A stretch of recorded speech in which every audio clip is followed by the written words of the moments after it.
Hey, good morning, guys. Hey, how's everybody doing this morning? This is Trike Rider Trucking, Curtis talking here. It's right now 9:56 Pacific Standard Time. I am in Barstow, California. I just picked up a load in Bakersfield last night. Uh, Roughly, I got there a little bit early. It was pretty decent. I left Sacramento, North Sac, a little after 2 o'clock yesterday afternoon and drove down to Bakersfield because my load wasn't scheduled to be picked up till 9:30 last night. But I took off a little bit early, just to give me some good time and get there at least within an hour. And hold on a minute. I look like I'm on the bottom end of my deal here. Here we go. I had to look a little bit taller. But went in there, drove in there. Got there probably an hour and 30, hour and 45 minutes early, and got up to the gate, and the girl filled out the documents and sent me in to see the dock people. And I kind of got lucky. I guess it was just about the time when they took their breaks or whatever. And I got up to the dock window. The guy was wrapping up some paperwork, and then I said, "Hey, hi, how are you doing? I'm here to pick up the load going to Albuquerque, New Mexico." And the guy said, "Okay, that'll work." He said, "Why don't you go ahead and put your tandems all the way back and back into dock number 7." And I went, "Oh, really?" And he said, "Yeah." He says, "You might as well get docked." And I said, "Cool," because there was only like 2 of us. Good location. It's actually a Dyer's ice cream location, not just Nestle's like I thought. Or yeah, Nestle's. So basically, I pulled in there. I had to do a blindside back, kind of, but I got it straightened out and was able to go the normal route back into a dock.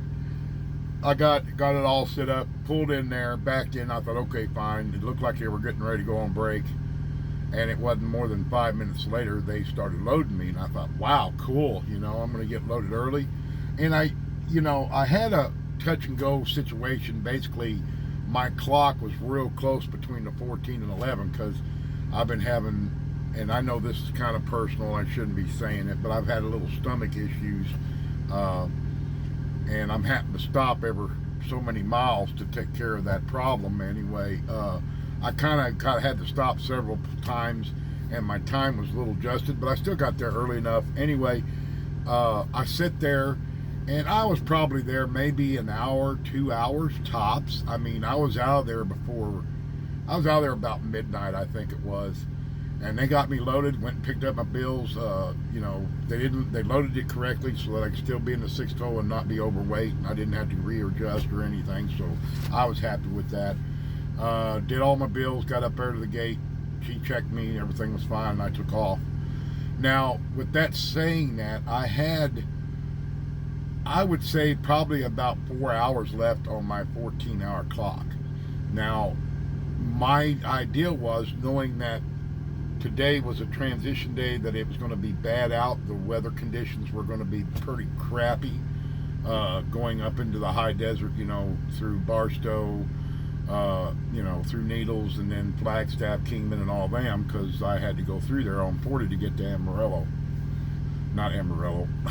sorry, Albuquerque, New Mexico, for my 90. So anyway, I took off, and everything was good until I started going through Tehachapi Pass off of 58, and the wind got unbelievable. Now I am kind of light, I guess you could say. I don't know. I'm within 30,000 pounds. My gauges are showing about 29.5, somewhere in there. But everything was fine until I cleared up there where you go through the weight station at the very top when you start going down into Mojave, California. And I caught a wind, guys, that about just buggered the heck out of me. It pushed me clear across. Of course, there wasn't a whole lot of traffic at that time, but it pushed me clear across the highway, and it really boogered me. And everybody knows I'm still trying to, and it probably won't happen. It'll probably take a lot of time, but I'm still a little bit messed up after the accident involved the fatality last week up there by Springfield. And I'm really and I talked about this on the last video. You know, if am I a wimp or a wuss or whatever you want to call me, fine. I don't really care. I really don't give a crap. And drivers line up, Eric and them comment and say, "You're not a wimp." You know, there's been times that they've been in a situation where it's been a little hairy and they just flat shut down. So, and I'm looking at it this way. I don't think it's a failure. I think it's a fact that I'm worried. I don't care about the loads anymore. I mean, I do care about delivering. That's my job. I'm supposed to deliver on time at specific time. But when conditions like this that I'm not familiar with coming up, then I'm really cautious and apprehensive about taking off or doing things. And if you notice right now, if you're seeing this on the camera, I don't know if it's shaking or not, but the winds are just unbelievable here right now. I mean, they've just picked up over the last 15-20 minutes, severe winds. I can't roll because I'm still I'm still being repowered, reset my 10-hour break. I'm basically just sitting here waiting for that to happen, and it seems like the winds really have picked up in the last half hour, 45 minutes. Anyway, went ahead and got that taken care of. I got up here, and when I started moving to the east a little bit farther than the tailwind, and then it got to where I could bear it. Of course, with my condition, I had to stop a couple of times on 58. So by the time I made Barstow, I had less than 2 hours on my clock. I was trying to go at least 200 miles, but that didn't happen. So I ended up, I know this area pretty well. I was stationed here back in the 80s at what they call the National Training Center at Port Irwin, California. And I lived here in Barstow, so I knew this area pretty well. So what I did was I knew a location to where I know I would find a place to park, which I knew everything was packed at that late a time, and I knew there was a place out here. It's actually it's probably a big old sand parking lot out behind the mall off of Linwood Avenue, and there's a big strip mall. It's right off of 15. I can see 15 from right here, and it's a little strip mall. It's a mall, and it's got good eateries. I've ate in some of the restaurants here before when I come out here and worked out on the base here about 3 or 4 years ago, and I'm pretty familiar with this area, so I was confident I'd find a place to park. So I got up here. It was probably around 2:30 this morning, and I shut down. I said, heck with it, I'm not doing this no more. Knowing that the fact that I knew that even if I got the 200 miles, with the weather conditions deteriorating up in the mountains up by near Flagstaff, and guys, it's supposed to get real bad starting this afternoon, I still won't be able to get to Flagstaff. I could get into the foothills, but I don't think I can get over Flagstaff in time to beat the bad weather. And personally, everybody, there was a comment made on my blog that said, "Oh, just chain it up and go. You'll be fine." I've already seen there's been 2 incidents up on 40 in Flagstaff that's flipped semis already. So, and they've got one, I think it's the eastbound lane got shut down. It was early this morning. So that tells me it's getting wicked up there. So anyway, with that being said, I got a bunch of messages this morning. People woke me up, and basically I got maybe 4.5, 5 hours sleep is all I've gotten today. And that's fine. I can function on that for some time, and then I got to shut back down because I can't run. My eyes will start burning and everything. But anyway, the fleet manager got a hold of me. My fleet manager, awesome guy. He's been there when I needed him, and I've dealt with the weekend warriors, which they're getting better. Okay, I did dog them out a couple of times, and Leslie's one of them, and I've dogged her out, and I don't care. I'll mention her name now because she is not as bad as I thought she was. She was real considerate last night. She was actually the live load call. And I told her what happened, and she said, "Curtis, I heard about it, but I ain't talked to you in over a couple of weeks." And I said, "I know. I haven't heard from you." And she said, "Yeah, I was glad you called because I wanted to, I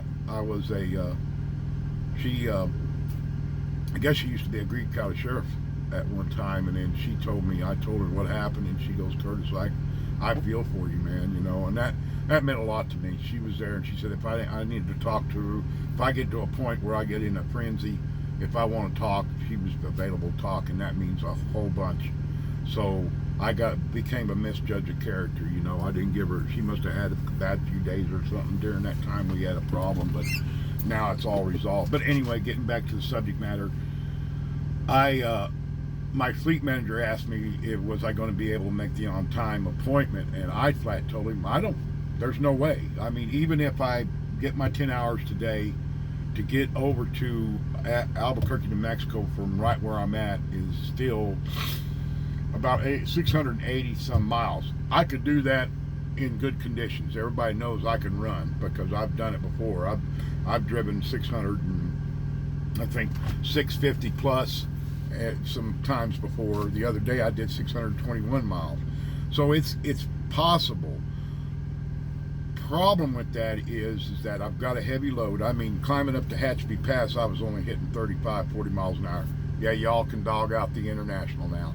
But anyway, that being said, I know I would not make it by tomorrow morning at 5 o'clock, which was the scheduled time for my appointment because of the situation that transpired. And right now, it's been impossible, especially with the conditions that are. I've been keeping an eye on the weather up in Flagstaff, and it's already started deteriorating. They're expecting anywhere from 7 to 20 inches, in between 7 to 20 inches of snow, with winds at 25, 35, gusting to 50. So high profile is going to be a mess. The roads are going to be a mess, and I just don't want to go there. I already know it, but I will make the attempt. I am planning on driving here when my clock resets in the next 2 hours or an hour. I got 2 hours, I think. And I'm going to make the attempt to head that way. Now, there's been high wind warnings so far in the Barstow, the Mojave Desert area, all the way over into Needles, into Arizona, to Kingman, but it's the south-southwest wind, which should be more considered to be a tailwind, I'm hoping. If it was due south coming out of the south, there was no way. I mean, I'd be side mounting. I'm telling you right now, guys, I'm sitting here still as shut down, and this thing is just rocking the heck out of this truck and this trailer. So, and I've drove through bad winds. I went through Minnesota one time, and I still don't know how I didn't that empty reefer didn't flip, because I had the wheel turned completely left. The wind was coming from my side out of the north, and I had the wheel cocked so far over. I don't know how it stayed from being. My speed was like 40 mile an hour, and I was pissing off all kinds of truck drivers for it, but I didn't care. I don't care no more. If you don't like it, go around me. So anyway, that's where I stand right now. I'm still sitting here in Barstow. I've got a couple more hours before my clock resets, and we're gonna try. I'm saying that I'm going to try and head out today at 11 o'clock or almost noon, and see how far I can get today. Good God, that truck just started throwing all kinds of dirt all over the place. Wow. So anyway, guys, that's my plan. I just wanted to give you guys a slight update of what's going on. This is my ship. I'm the captain of the ship, and I've already got with my fleet manager's already changed everything for me. He said, "Don't worry, take your time. You'll be fine." So right now, my appointment is now scheduled for Tuesday, the 10th. So they give me an additional 24 hours, but it's an open appointment. You know, the 000, 3 4 zeros on both ends from 4. On the 10th, and it's open. And hopefully I can get across the mountain sometime tomorrow. I'm gonna get as close as I can. I'm gonna try to get at least on the other side of Kingman. I got a fuel stop up in Bellamont, Arizona, just shy of Flagstaff. If I could make it there, and park somewhere, that's fine. If not, then I'll shut it down. I'm not planning on doing anything crazy or stupid. That's just me. And we'll see what happens, and hopefully I'll get over the mountain by tomorrow. And of course, once I get over top of Flagstaff, it'll be a cakewalk going into Albuquerque. Yeah, the winds are still supposed to pick up, but they're supposed to moderate down by Monday afternoon. So we're going to see, guys. I'm going to try. I mean, I can only do this. This is my first major event with the weather systems. I drove through some stuff. Even in training, I drove through the snow when I was making the tracks with Jamal. And, I can do it. Do I want to do it? No. But if I have to, I will. But I will not be driving very dang fast, I'll tell you. So, say a prayer for me. I'd appreciate that. Hopefully everything works out fine, and we'll see where we stand at tonight, and I'll give you an update. Okay? So, thanks for the subscribers. Thank you so much. God, this is like a dust storm now. You can't even see out the window no more. Thanks for your comments, all of you. I'm up to 260 subscribers. I hope people don't get discouraged because of my not wanting to move on and make the chance. But it is what it is. I love all the comments. Philip Cleveland, you said it great. You like the videos. I hope people watch this. I hope people understand, especially you rookies out there that haven't had the experience of winter driving. I'm a rookie still. I'll still be a rookie till next month if I make it that long. And we'll see where we go at. In a comment, I just got done watching drivers lineup. Comment on Eric's comment about the peak, and I thought, dude, I feel for you, man. I'm sorry about the peak, but I'm gonna do a pun, man. You look at the International, dude. just joking. But the new one looks bad. The new one looks awesome. I like the nose face on them new Internationals. But yeah, and another guy talked to me about the difference between an International Freightliner, and dude, I just don't know, because I've never drove a Shakeliner or a Freightliner. I've never been in one, so I have no comment on that. I was trained through a Peterbilt. The Peterbilt is a luxury, I think, of the semis. And the only thing I disliked about it is because of the length. It was so difficult to back. I had a lot of problems during my training. Even TNT at the very end, I thought, man, I don't know if I'm going to be able to do this. But when I got in this International, shoot, it was like parking a pickup truck to me. I got to where I got so used to it and knew the maneuvers and everything. And my International, I just now crossed 65,000 miles, and I love the thing. I mean, it's never done me wrong, knock on wood, of course. But the only problem I've had, everybody knows about the APU issues. But this thing has been a good little truck for me, and I'm happy with it. And there's plenty of room for me. And hey, I love it. If I get another one, I told Jamal, everybody's kind of freaky because I'm not even going to put in for a new truck, and I'm eligible to get another truck upgrade. And I don't want one. I'm going to keep my truck. This is what I started with. As long as it continues to run and operates. I'd like to get my decals put on there, but I ain't had no time to take care of it. I got to get with whatever stripes and signs or whatever, and see if they'll put the decal on my truck. I want to put my TNT on there, my icon that you see on my YouTube channel, and maybe we can get that done. And I might put my name on the side or something. I don't know. I'm a veteran. I'd like to get some information, get some veteran stuff on there, especially DAV.